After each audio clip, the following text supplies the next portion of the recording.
Olá, pessoal. Vamos a mais uma aula do Preveste, só que dessa vez é aula de resolução de exercício.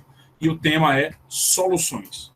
Nós vamos continuar com o mesmo esquema que a gente estava fazendo antes. Eu apresento a questão, você dá pausa na questão e daí você tenta resolver. Quando você resolver, você vai comparar as suas respostas com a minha, ou mesmo que você tenha acertado, você vai comparar o caminho adotado por você com o meu, ok?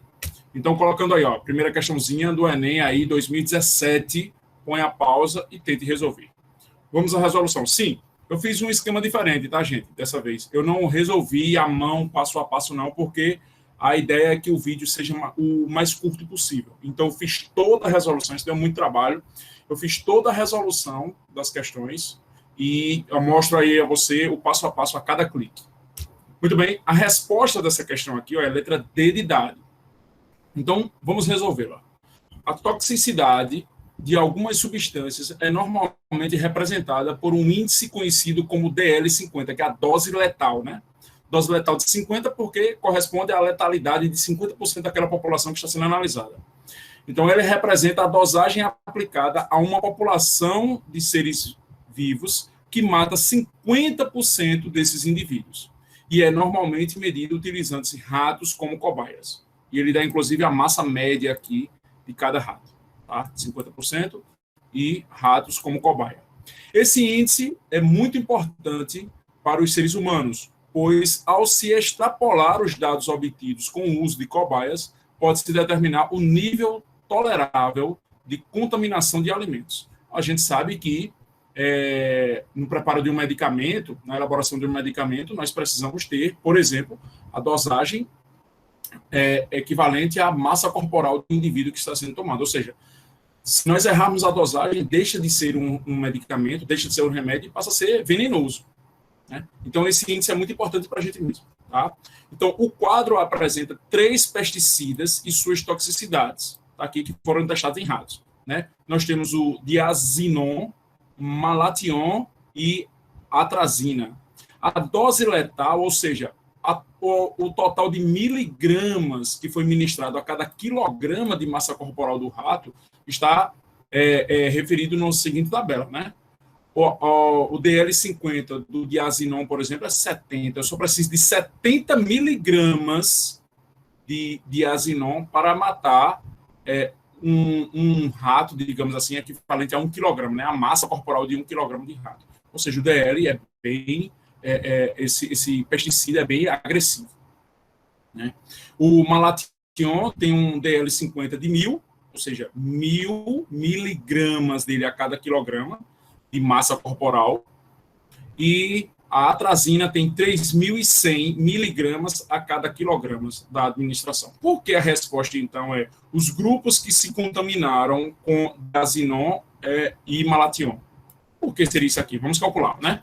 Só que ele dá o seguinte problema, ó, 60 ratos com massa de 20 gramas cada rato, aí é a massa média de cada ratinho, foram divididos em 3 grupos de 20. 3 amostras de ratos contaminadas, com cada uma delas com 2 pesticidas indicados no quadro, na concentração de 3 miligramas por cada grama de ração. Tá? Então, ele ministrou aí esse total de pesticida na ração, né? E daí, então, foi ministrado aí para os ratos. Foram administrados para cada grupo das cobaias. Cada rato consumiu 100 gramas de ração. Está aí, esse dado é importantíssimo aqui para a nossa questão. O primeiro passo é o seguinte, né? A massa de pesticida por rato. Nós temos 1 grama de ração a cada 3 miligramas de pesticida. Como nós temos 100 gramas de ração que é ministrado aí para cada rato, qual é a massa do pesticida em gramas que nós vamos ministrar? 300 miligramas. Tá aí. Então, 1 grama de ração tem 3 miligramas de pesticida. Então, se cada rato consumiu 100 gramas de ração, então, nós temos um total aí de 300 miligramas que cada rato consumiu aí do pesticida. Cada rato tem 200 gramas. Isso aí é um dado do problema. Então, nós vamos fazer a seguinte comparação. Nós temos 300 miligramas de pesticida a cada 200 gramas de rato. 5 vezes 300 miligramas, porque foi o dado que ele deu, né? Nós temos 5 vezes 200 gramas de rato. O que nos dá o quê? Porque nós queremos transformar por cada quilograma, porque veja que a tabela nos fornece a cada quilograma aqui, ó. Então, a tendência é que a gente faça o seguinte, transforme essa massa do rato aqui em quilogramas, ou seja, 1.000 gramas. Por isso que nós vamos multiplicar por 5 aqui, ó. Então, nós teremos 1.500 miligramas do pesticida a cada 1.000 gramas do rato, ou seja, nós temos 1.500 miligramas de pesticida a cada 1 quilograma de rato. Por que nós estamos transformando em quilogramas de novo? Por conta da tabela, o que foi apresentado na tabela. Então, vamos comparar, fazer o comparativo com a tabela. Por exemplo, diazinon, nós temos 1.500 miligramas, que é maior do que o 70, que é o DL. Então, ele é letal. O malation, nós fornecemos 1.500 miligramas, que é maior do que a sua dose letal, que é de 1.000 miligramas. Então, ele é letal. O único que não é letal é o atrazina, que nós fornecemos 1.500 miligramas, mas só que o seu DL é de 3.100 miligramas. Pronto, tá aí. Por isso que a respostazinha aí, ó, nossa resposta é letra D de dado. Ok? Vamos para a segunda. Dê pausa aí e tente resolver você sozinho aí essa questão do Enem 2016. Muito bem, vamos à resolução. A resposta aí, ó, dá 29. Por quê? Vamos ler o problema. Para cada litro de etanol produzido em uma indústria de cana-de-açúcar, são gerados cerca de 18 litros de vinhaça. Então, 1 litro de etanol vai gerar 18 litros de vinhaça. A gente vai interpretar isso daqui a pouco. Que é utilizado na irrigação das plantações de cana-de-açúcar, já que contém teores médios de nitrogênio, fósforo e potássio, iguais a 356 miligramas a cada litro. Veja que está dando aí, ó, a concentração de massa por volume de cada um desses compostos.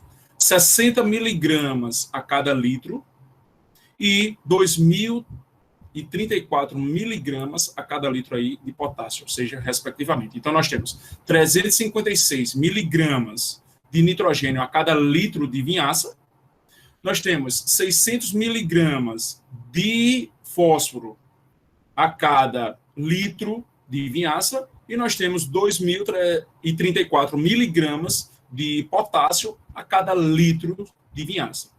Na produção de 27 mil litros de etanol, a quantidade total de fósforo, ou seja, de P, ó, em quilogramas. Veja que ele deu a concentração de P, é essa aqui, ó, que é 60 miligramas a cada litro. Ele quer em quilogramas, quando nós produzimos 27 mil litros de etanol. Então, como é que a gente calcula isso aí? Fácil, não é difícil. Na verdade, essa questão, ele quer saber se você sabe lidar aí com as unidades. É só transformação de unidades. Isso é muito mais, digamos assim, é uma questão de transformação de unidades do que de química, propriamente dito, mas entra aí em soluções. Então, o que é que nós temos aqui, ó? 1 litro de etanol, o que é que o problema nos diz? Produz 18 litros de vinhaça. Então, nós temos 27 mil litros de etanol. E está no problema, 27 mil litros de etanol. Qual é o volume de vinhaça que nós iremos produzir? Se você fizer essa regra 3, aí você vai encontrar 486 mil litros de vinhaça. Só que tem um detalhe. Ó, 1 miligrama corresponde a 10 a menos 3 gramas, que, consequentemente, corresponde a 10 a menos 6 quilogramas. Por quê? Porque ele quer a quantidade de fósforo em quilograma. 1 litro de vinhaça, então, produz o quê? Ó, como ele diz aqui, ó, 60 miligramas, ou seja, 60 vezes 10 a menos 6 quilogramas. Como ele tem ao todo de vinhaça aqui, ó, que nós descobrimos, nós passamos para cá, ó, 486 mil litros de vinhaça, qual é a massa de fósforo que nós iremos obter? Se você fizer essa regra 3, você vai encontrar 29,16 quilogramas de fósforo, que é aproximadamente igual a 29 quilogramas. Tá? Fácil aí, dá para fazer. Não tem nenhum bicho de 7 cabeças, não. Questão do Enem 2016, relativamente recente. Vamos para a questão 3, e, por gentileza, bote pausa aí, tente resolver e depois compare a sua resposta com a minha. Vamos lá. A resposta aí, ó, na questão 3 é a letra B de bola. Vamos ao problema, né? Vamos ler primeiro. A hidroponia pode ser definida como uma técnica de produção de vegetais sem necessariamente a presença de solo.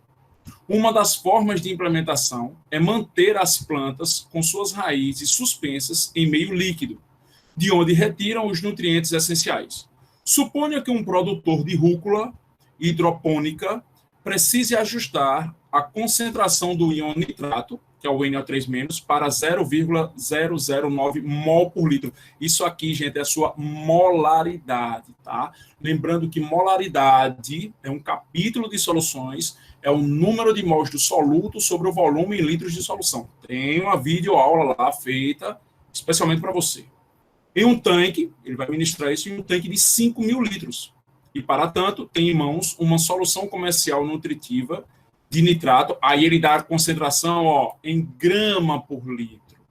Veja, as especificações é para mol por litro e ele tem em mãos uma concentração de 90 gramas por litro. Então, nós vamos trabalhar com dois tipos de concentrações. A concentração de mol por volume e a concentração de massa por volume. As massas molares, ele dá a massa molar do nitrogênio, do oxigênio e do cálcio, respectivamente. Ou seja, o nitrogênio tem 14 gramas por mol, ao passo que o oxigênio tem 16 gramas por mol e o cálcio tem 40 gramas por mol. Né? Qual o valor mais próximo do volume da solução nutritiva em litros que o produtor deve adicionar ao tanque, ou seja, o volume adicionado? Muito bem. O que é que nós calculamos com isso? Veja só. O nitrato de cálcio tem um cálcio, nós temos um nitrato que é o NO3, mas ele duas vezes. Se você calcular aí direitinho a sua massa molar, baseado nas informações que o próprio problema forneceu a você, o Enem 2015, você vai ver que a massa molar do nitrato de cálcio é 164 gramas por mol. Muito bem. Lembrando que o cálcio, por que o cálcio é 2+? Porque o cálcio é um elemento da família 2A, tem 2 elétrons na última camada. Ele perde 2 elétrons aí para poder, na camada subsequente, a camada que ficou, ficar com 8 elétrons, ou seja, ele fica com a configuração eletrônica de um gás não. Se o cálcio é 2+, eu preciso de 2 cargas negativas para equilibrar esse 2+. Cada nitrato ele dá aqui no problema. Cada nitrato é -1. Então eu preciso de 2 nitratos para equilibrar esse cálcio. Por isso que fica CaNO3, 2. Qualquer coisinha aí, dê uma olhada na tabela periódica, ok? E nas aulas sobre tabela periódica também. Muito bem. Como a concentração que ele deu é de 90 gramas por litro, a gente transforma isso aqui em mol por litro.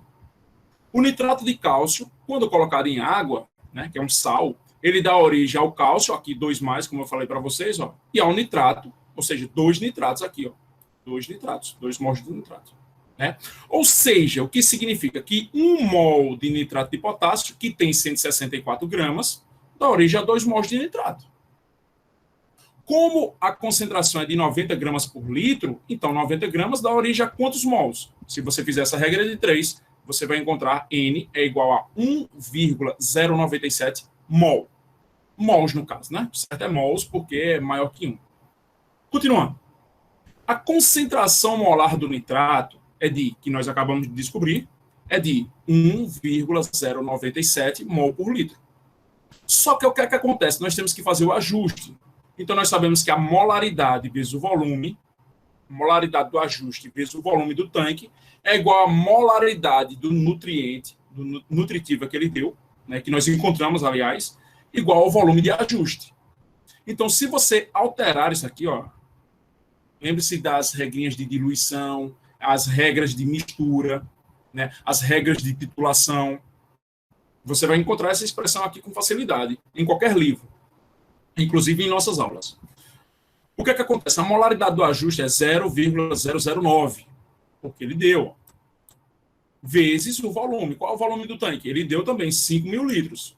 Então, aqui, esse 0,009 está em mol por litro, ao passo que o volume do tanque está em litros. A molaridade que a gente encontrou do nutriente, né, do nitrato, no caso aí, é de 1,097. E nós queremos saber o volume do ajuste. Nós devemos acrescentar ali no tanque. Se você fizer essas continhas, você vai encontrar 41,02 litros, que dá aproximadamente o quê? 41 litros. Resposta, letra B. Mais fácil do que isso, só outro disso.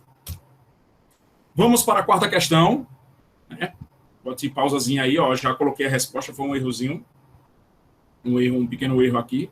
A resposta é a letra B e nós vamos descobrir por que a resposta é a letra B. Vamos ler o problema. A utilização de processos de biorremediação de resíduos gerados pela combustão incompleta, lembrando que a combustão, quando é completa, ela dá origem ao dióxido de carbono, o CO, CO2. A combustão, quando ela é incompleta, dá origem ao monóxido de carbono, que é tóxico, ou dá origem apenas a carbono, que é conhecido como fuligem, né? Muito bem. Então, vamos lá. Incompleta, de compostos orgânicos, tem se tornado crescente, visando minimizar a poluição ambiental. Para a ocorrência de resíduos de naftaleno, lembrando, tem 2 anéis aromáticos, algumas legislações limitam sua concentração de até 30 miligramas por cada quilograma para o solo agrícola. Ou seja, nós podemos utilizar no máximo, 30 miligramas de naftaleno a cada quilograma de solo. Para um solo, aí ele diz, ó, agrícola e 0,14 miligramas por cada litro da água subterrânea. Essa é a quantidade máxima permitida de naftaleno. Vamos lá de novo. Se tratando aqui do sólido, que é o solo, no caso, o máximo permitido é 30 miligramas do naftaleno para cada quilograma de solo. E se tratando de água aqui, ó, por isso que a concentração aqui é massa por volume, o máximo permitido é 0,14 miligramas de naftaleno a cada litro de água subterrânea. A quantidade desse resíduo foi realizada em diferentes ambientes, utilizando-se amostras de 500 gramas de solo e 100 gramas de água, conforme apresentado no quadro. Então, ele deu a amostra de 2 solos e deu a amostra de 3 águas aqui, subterrâneas, para fazer a análise. O que foi que nós descobrimos com isso aqui, ó? O resíduo de naftaleno em gramas é de 1 vezes 10 a menos 2 gramas para o primeiro solo e 2 vezes 10 a menos 2 gramas de naftaleno para o segundo solo, conforme apresentado no quadro. Então, bora lá. E sabendo que nós estamos trabalhando aqui com amostras de 500 gramas de solo. O ambiente que necessita biorremediação então, é algo que tem uma quantidade exagerada, que tem uma quantidade maior. Vamos lá. Vamos pegar aqui o primeiro solo. Isso aqui é para o primeiro solo. O que nós temos aqui? Ó? Nós temos de naftaleno 1 vezes 10 a menos 2 gramas a cada meio quilo de solo, ou seja, 500 gramas de solo. Né? Como a referência que ele deu foi para 1 quilograma, vamos botar aqui 1.000 gramas de solo e ver qual é a massa que a gente vai obter. A massa que nós iremos obter é 2 vezes 10 a menos 2 gramas, que transformando em miligrama, lembrando que o miligrama é a milésima parte do grama. Então, nós vamos mover uma casa aqui para a direita para poder acharmos em miligramas, ou seja, 20 vezes 10 a menos 3 gramas corresponde a 20 miligramas. Perceba que está dentro da especificação, porque 20 miligramas é menor que 30 miligramas, ou seja, está permitido, está ótimo aí, pode utilizar isso aí. Agora, o problema está no segundo solo, né? Porque eu não fiz das águas, não, você pode verificar depois, fazendo o mesmo raciocínio. Mas veja, no segundo solo, e aí é jogo de cintura, tá, gente? Na hora de fazer a questão do vestibular, veja que cada uma das alternativas aqui, ele só colocou um dos ambientes aqui. Se nós encontramos um ambiente que está precisando de biorremediação, então ele é a resposta. O problema é se tivesse o solo 2 mais a água 3, por exemplo. Né? Aí a gente teria que testar as águas também. Então vamos lá. Para a amostra 2, né, o solo 2, nós temos 2 vezes 10 a menos 2 gramas por cada 500 gramas de solo. Por que 500 gramas de solo, Romulo? Porque foi o que ele deu. Cada amostra tem 500 gramas de solo. Como comparativa para 1 quilograma de solo, a gente bota 1.000 gramas de solo, que tem uma massa M. Se você calcular aí, você vai achar que dá exatamente 40 miligramas. 40 miligramas é maior que 30 miligramas. Então, ele precisa de biorremediação. Tá certo? Vamos para a próxima questão e última dessa primeira fórmula de resolução aí. Tá? De novo, por gentileza, bote pausa Pause aí o seu vídeo, tente resolver essa questão. Muito bem. A resposta dessa quinta questão, né, que é uma questão do Enem 2012, é resposta letra C. Vamos ler. Uma dona de casa acidentalmente deixou cair na geladeira a água proveniente do degelo de um peixe. Peixe, gente, ele tem uma excreta nitrogenada. Se eu não me engano, lembrando das aulas de biologia, ele excreta diretamente amônia na água. E tem um caráter básico. Tá? Que é uma base de Lewis, que pode doar, digamos assim, um par de elétrons configurando uma base de Lewis. Sabe-se que o odor característico de peixe se deve às aminas, olha aqui, ó, tá falando as aminas, e que esses compostos se comportam como bases. Eu falei para você, mas a questão já adiantou para você. Tá? Cadê? Degelo. O degelo do peixe ele é básico. A questão já adiantou isso para você. Né? Na tabela, são listadas as concentrações hidrogeniônicas, que é de H+. Lembrando que H+, mais H2O dá H3O+, que é o hidrônio ou hidroxônio. Deixa eu colocar isso aqui. Vou colocar isso aqui para ficar bem visível para você. Aí você já anote aí, porque isso é útil demais. Lembrando que o H+, configura substâncias ácidas. Substâncias ácidas são aquelas que liberam H+, né? De acordo com a teoria de Arrhenius. Quando eu junto isso aqui com a água, ou seja, Arrhenius é em meio aquoso, né? Isso aqui vai dar origem ao H3O+. Isso aqui, gente, é o hidrônio ou hidroxônio. Tá? Isso aqui é uma velha questão do Enem que é interdisciplinar. Veja que está falando aqui de pH e não apenas de pH, como de soluções também. Então, nós temos que preparar aqui você no pré-veste para tudo isso. Então, na tabela são listadas que está mostrando a concentração hidrogeniônica. Ó. Concentração hidrogeniônica de H3O+ em mol por litro. Aí, veja, qual a resposta? A resposta é a letra C. Por quê? Porque a concentração em mol por litro de H3O+ aqui é 10 a menos 3 no limão e no vinagre 10 a menos 3. Você pode pensar, mas não é uma concentração pequena? Veja, como é que eu determino o pH? pH é igual a menos o log da concentração de H+. Ele deu a concentração de H+ aqui, tanto faz a gente dizer concentração de H+ ou de H3O+, tá, pessoal? Então, o pH vai ficar menos o log, para o suco de limão, menos o log de 10 a menos 2, que dá pH 2. E do vinagre vai dar menos o log de 10 a menos 3, que dá pH 3. São substâncias ácidas. Por quê? Lembre-se da tabela de acidez e basicidade. Tá? Se nós tivermos a 25 graus Celsius, nós temos aqui ó, uma faixa de pH. 7 é considerado neutro. Ao passo que acima de 7 é considerado o quê? Substância básica ou alcalina. E abaixo de 7 é ácida. Então, como é que eu vou neutralizar o degelo do peixe? Não é básico? Então, eu tenho que colocar um ácido para poder neutralizar. E as substâncias ácidas são justamente o suco de limão, que tem pH igual a 2, e o vinagre, que tem pH igual a 3 aqui no caso. Tá certo? Muito bem, pessoal. Até o nosso próximo encontro.